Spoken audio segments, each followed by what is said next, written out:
I want to providing a briefing into the tragic assassination of Charlie Kirk. It's important that this FBI is transparent as possible without jeopardizing investigations. Charlie Kirk was shot at 12:23 p.m. on September 10th. I think this timeline is critically important. Less than a day later, the FBI, at my direction, released the first set of images of the suspect that we captured based on our analysis on the ground.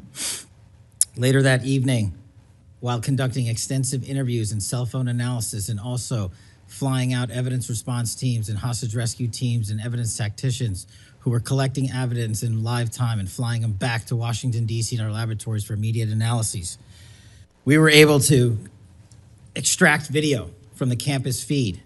And at my direction at 8 p.m., in partnership and promise to working with the public to bring this fugitive to justice, we released a newly, never before seen video of the suspect. We also released new enhanced photos of the suspect.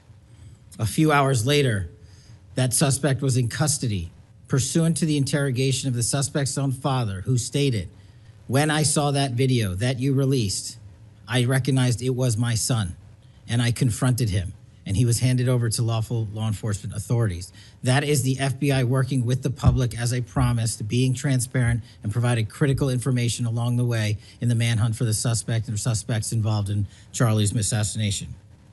We received over 11,000 tips in the first 24 hours alone. We received 16,000 submissions to our digital media enterprise and tip lines. That is a large number of material to go through. I want to thank President Trump and the Attorney General, Pam Bondi, for their unwavering support and commitment of resources to this and all investigations. I also want to especially thank our colleagues in Utah, the Governor's Office, DPS, and the sheriffs out there. State and local law enforcement partnership has been a cornerstone since I took over at the FBI, and it was no different here.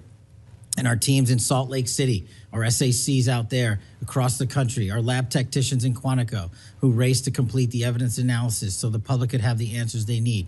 These people worked through the night without sleep for days on end. They are to be commended. They are not to be attacked. And many, many, many more people I don't have time to thank here today.